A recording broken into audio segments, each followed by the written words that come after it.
stuck at home in quarantine. 5 o'clock, why not have a drink with me? Hello my friends and happy Quarantiki Tuesday. Trying something new with the reversed camera today. So we are front facing, which means two things. One, it means I can see who's with us and your comments and questions. And two, it means that I believe, and you can confirm this, the images will be reversed. So anything I put up front, just make sure that you realize the left is the right and the right is the left. But happy Quarantiki Tuesday. Really excited for our cocktail today. We have a fun tiki cocktail, but before we get to that, just want to comment on how wonderful a day it is outside. After a gross, windy, rainy, stormy day yesterday, where we were worried that the power was going to go out, it turns out that today is beautiful, and we saw the sun come out. It was like mid to high 50s. Helen and I went for a nice walk midday around lunchtime, took the dogs around the block, and it was really nice. So after the storm, there is always sunshine, which feels really, really good. So tonight we have some exciting things going on. Kind of a lot going on. You saw my fire extinguisher. We're gonna need that, or we'll hopefully won't need that later, but it's on standby as a preview for what's to come in tonight's cocktail. And today we're making the Jet Pilot. The Jet Pilot is a popular tiki cocktail that comes from the recipe we're making is from the 1950s, from the Luau, which is a tiki bar in Beverly Hills, way back in the day. And it, the name is evocative of this era when we were going from just basic aviation to jets and then eventually space flight. And so you had these different drinks called the Test Pilot. This is the Jet Pilot. You had the Astronaut, Space Pilots. There were all these different drinks that were taking on these names. But this is one that really stuck. Like most tiki drinks, two things are really going on. One is every tiki bar has their own take on a cocktail, so it's hard to say this is the definitive recipe for this drink. Both because everybody's taking their different takes, but the second reason, and the reason for that, is that tiki bars were historically very secretive about their recipes, to the points where even the bartenders didn't know the full recipe of the drinks they were making. So there were always these pre-mixed things, and you say, oh, take a little bit of number 3 and spice mix number 4 and bitters number 5, and they're mixing things together, but you don't actually know the components of each of those things. But a lot of great work has been done over the past decade to recreate and historically dig up through documentation different things that are going on with these recipes. The other reason I wanted to do the Jet Pilot is because it features grapefruit. And during one of my very infrequent trips to the grocery store because of social distancing, I was perusing the citrus section and was very, very, very thrilled and excited to the first time see and be able to buy white grapefruit. White grapefruit is... Aaron's saying everything is on the wrong side. I told you that. We're using the front-facing camera. Everything is reversed. You're going to have to do some mental gymnastics. All right. The white grapefruit is a much prized citrus fruit among tiki connoisseurs. It is kind of hard to find, a little bit rare. I think it's maybe not in season for as long as other grapefruits. Don't really know the whole supply chain reasons for why it is so... not ubiquitous, but it turns out that it is great for tiki drinks. So apparently we're gonna do a taste test in a second. It's more tart, a little bit less sweet than your traditional ruby red, and a lot of classic tiki cocktails will explicitly ask for white grapefruit. And nothing beats the fresh stuff. You can apparently also buy some canned white grapefruit juice. Not the same, not as good. And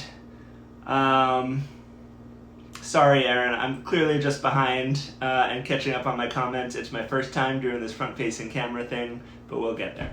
But thank you, Helen, for clearing that up. And Aaron, I hear ya, and we're good to go.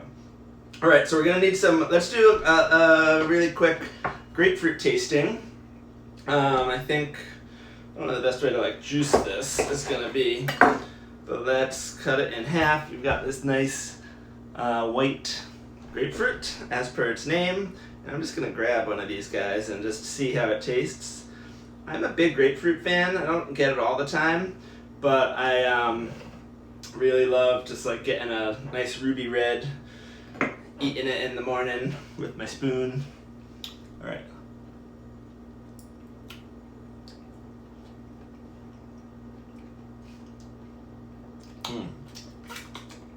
I love grapefruit. Any grapefruit. I would say definitely like a mellower flavor, has a little bit more tartness, and it's not very sweet, but it still has great grapefruit flavor. Let me have one more of these. This is really nice. All right. White grapefruit. If you can find it, get it. I got 2 of them. I think what I might try to do is, depending on how much juice I end up with and need, I might try to freezing.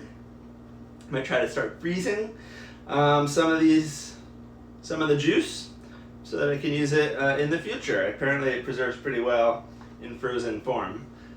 So I'll dig out an ice cube tray and do that later. All right, let's juice it up. So the Jet Pilot is going to be lime juice, grapefruit juice. It's going to have some more Velvet Falernum. It's going to take some cinnamon syrup, which I've been trying to whip together. Normally I would spend a longer time making cinnamon syrup. I had to rush the process a little bit because of the rigorous demands of our production schedule here.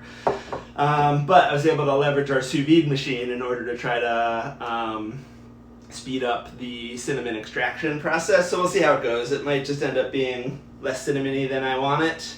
But we do what we can here at 5 o'clock cocktails. So I'm just going to do some of these. I just need half an ounce for this drink. I'm just going to literally just plop it in there. Whoa! Pulp can fly, baby! Alright.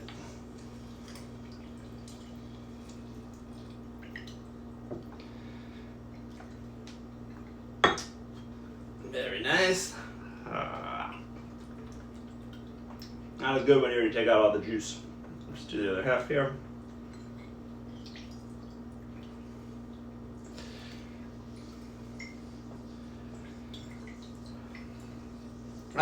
So I got distracted. So we have our lime juice, grapefruit juice, our Velvet Falernum, cinnamon syrup, and then basically a whole mix of rums. And then also some Herbstura, which I will explain some more in a moment. But I bet that's good. And well, I'll do these little guys. Little pieces that I didn't eat. Love some grapefruit juice.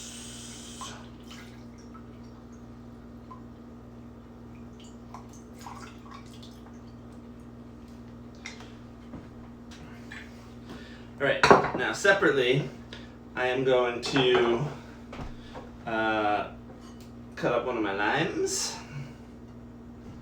Let's do this guy. And I'm gonna need to reserve one of the wedges for, or one of the halves for my garnish at the end. So with this one, I'm just going to squeeze it. And we have this spent shell that I'm gonna keep next to me. And we'll juice the rest.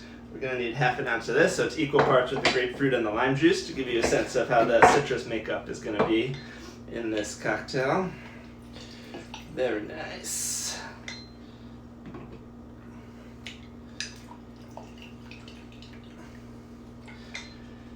Whew. If I end up at Costco this week, I'm gonna need to get another huge bag of limes. Excited about that. I think we're probably due for a Costco run. We've been trying to go to the grocery store like every 10 days, and then We have a non-overlapping list of things that we get at Costco, which we try to go maybe once every 2.5 weeks. All right. So let's put this together. I am going to grab a mixing glass to assemble my ingredients. And we're going to take 1/2 ounce of this white grapefruit juice, 1/2 ounce of our lime juice,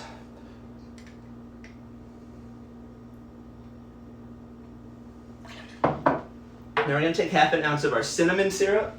I'm literally not done making my cinnamon syrup, so in a moment I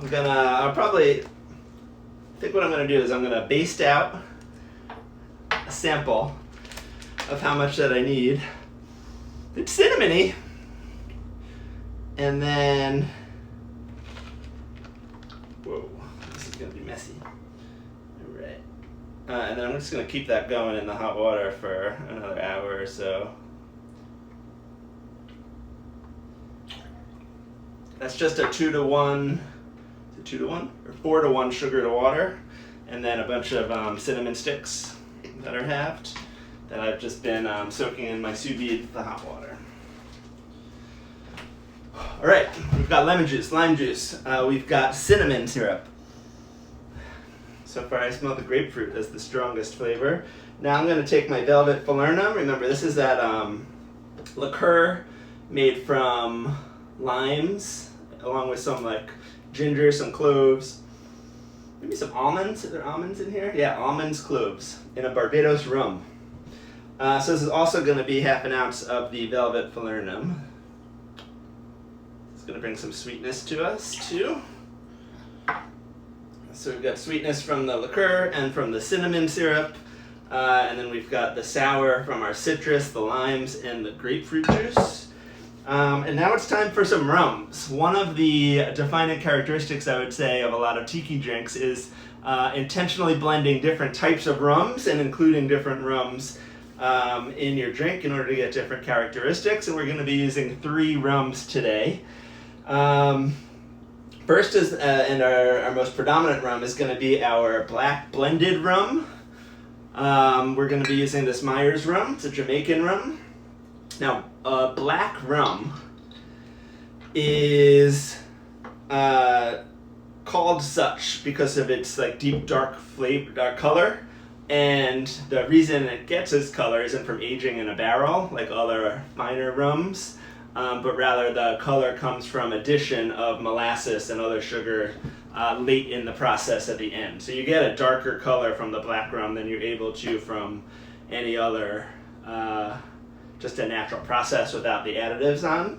But what it does is it gives it a really like interesting fuller mouthfeel in the drink, and will also be a little bit sweeter than your other rums, which is what I guess they're going for here. So I'm going to take 1 ounce of my black rum. And then next I'm going to do 3/4 ounces of a blended aged rum.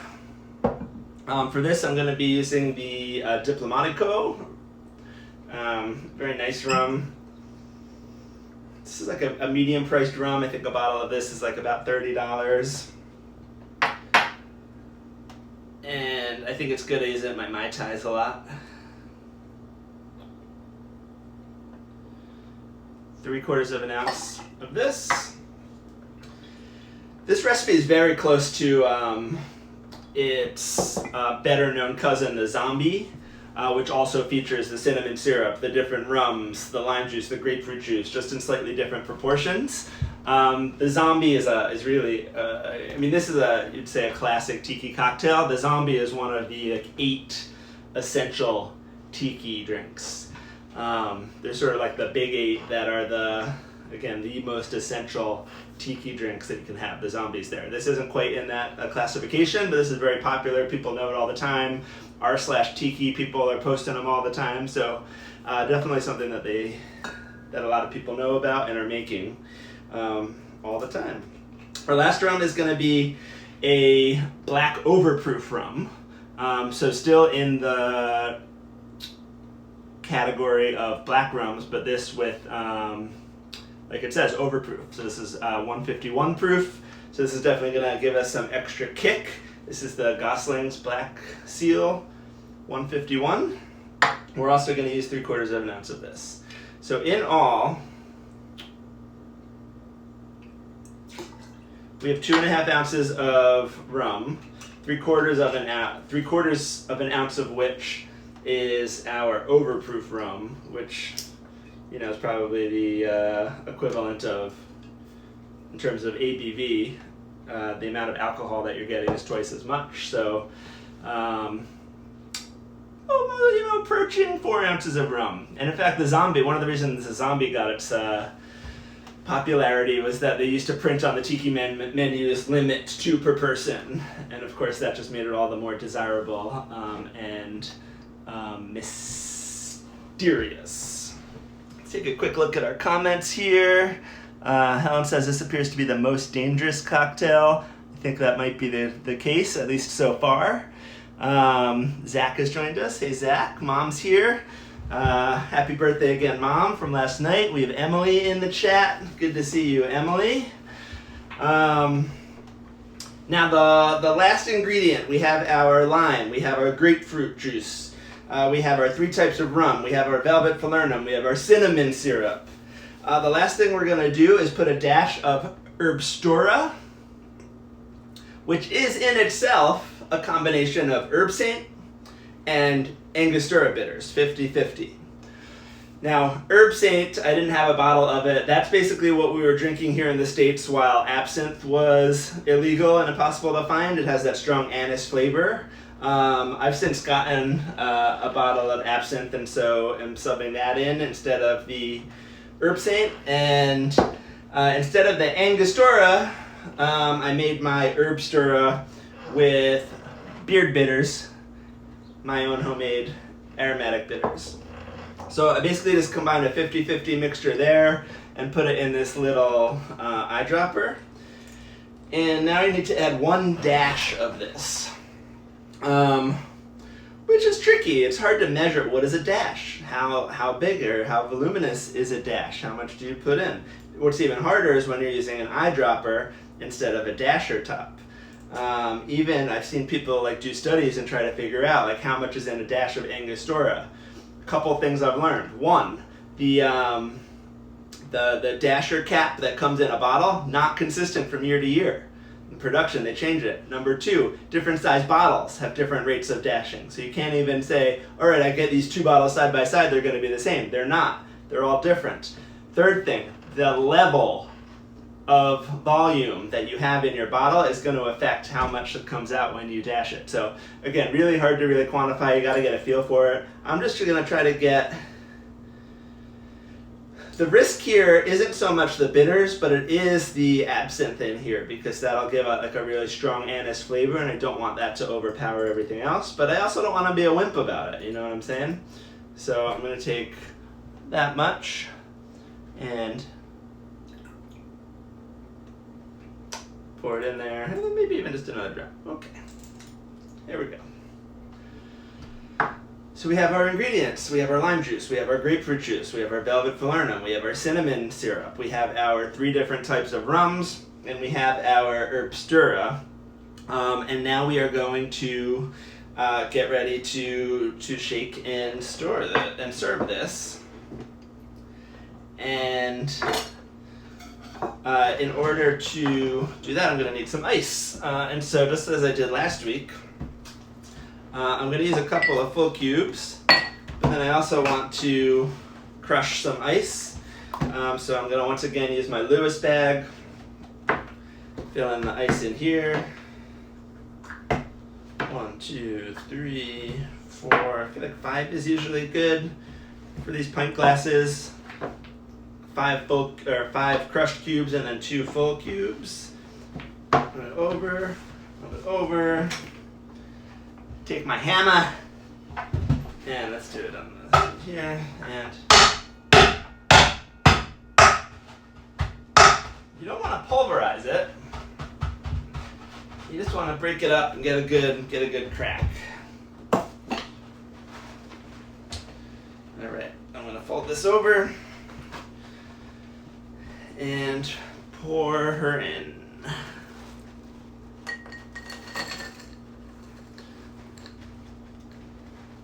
Trying to get as much as possible in the glass and as little as possible on the table, both because I want it in my drink and because I don't want to clean up all the water that's all over.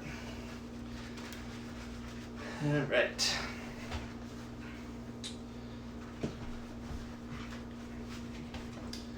Okay, so now it is time to shake.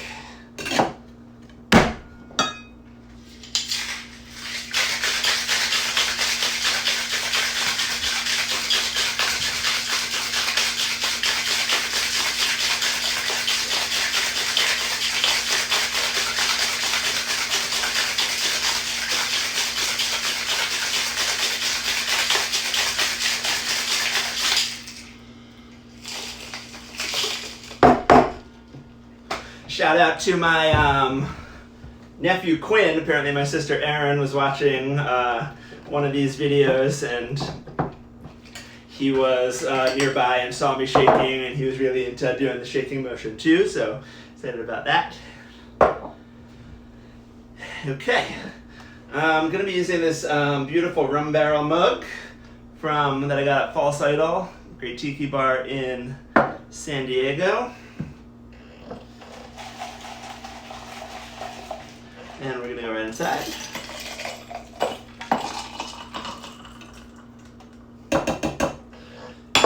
Excelente. And I'm gonna just add a couple of cubes just to raise the liquid level there. And now I'm gonna try to get a slightly better angle on the drink.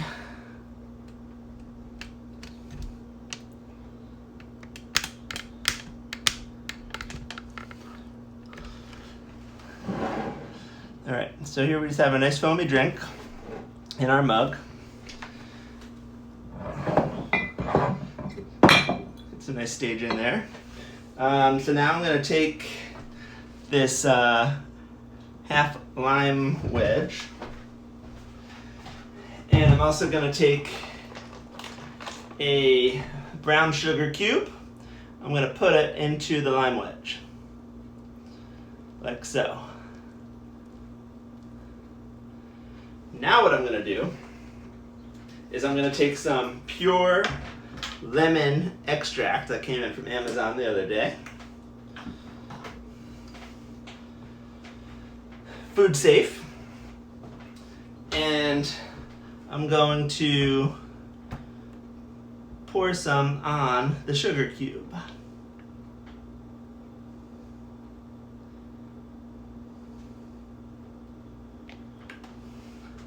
Now I have a soaked sugar cube.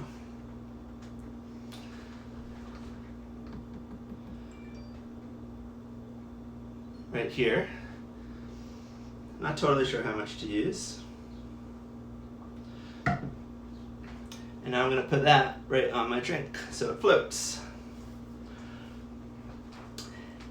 And now, with fire extinguisher close at hand, I'm going to take this lighter so I can keep some distance, and it's time for the fire garnish. In 3, 2, 1.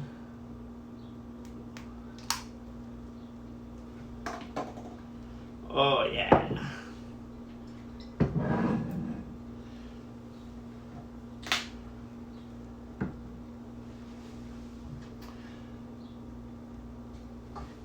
And a allegedly you can make it even more dramatic. Zoom out just a tiny bit.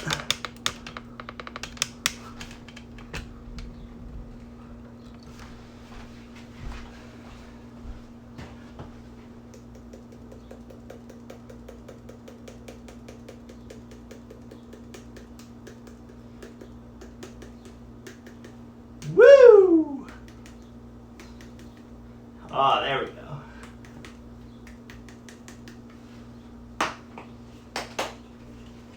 By sprinkling a little cinnamon. So here we have the Jet Pilot.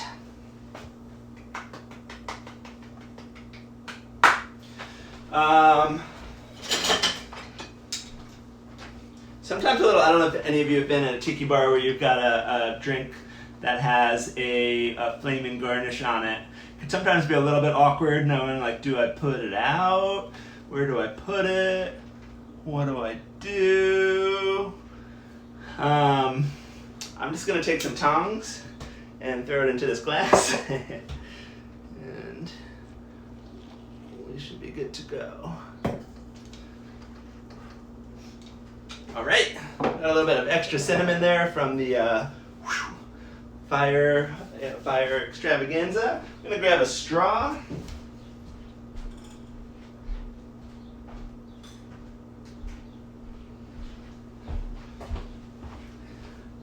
And then I'm also going to feature a garnish stick for this drink. Last week I did one from False Idol. This garnish stick is from 3 Dots and a Dash. It's a very nice tiki bar in downtown Chicago. I think it's cool. It's got this little Hawaiian shirt up top. Has the name of the bar, 3 Dots and a Dash, and then a little tiki guy at the bottom. We'll throw him in there. And then we have our straw. So let's give this a try.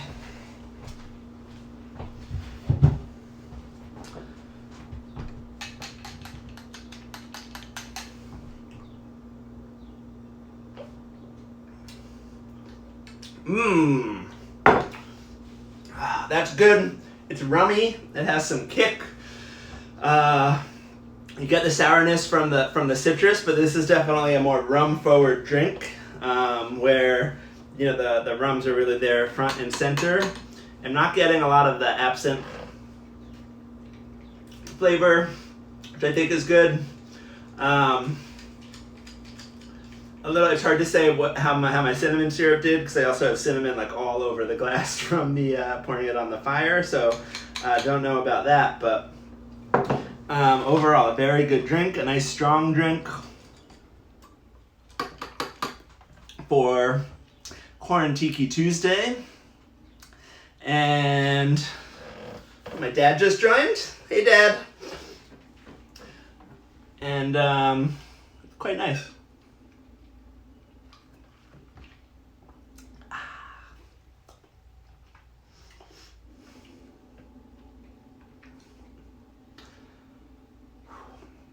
All right. Well, thank you for... Oh, wait, we have a question. This is a feature that I didn't really know about. Question says, how do you make cinnamon syrup? From Megan. Wait, can I tap her response to show it on the screen? Oh, look at that. How do you make cinnamon syrup? So the recipe I have in my tiki cocktail book says to... basically take 4 cups of sugar, 2 cups of water, and then 6 cinnamon sticks and break them in half. Put them on some heat for a little bit of time, and then take it off the heat and just let it sit for 12 hours to steep. I didn't have that much time today, so I threw all those things in a bag. I reduced the recipe to about a quarter. And threw it in my sous vide at 190 degrees for about an hour. I quickly Googled a sous vide cinnamon syrup recipe. It said 2 hours, so I'm sure that I didn't get as intense a flavor as if I had done that. And like I said, I'm just going to leave it in the bag for another hour or so before I strain it and bottle it up. But thanks for that question, Megan. Boop. Oh, there you go. Okay, I already answered that before. Well, I didn't even know. All right, well, thank you all for having a drink with me this evening. Hope you're managing quarantine well. Hope you're having a drink this evening, and I hope it's as good as this one. It's 5 o'clock. Why not have a drink with me? Cheers, everyone. See you tomorrow night.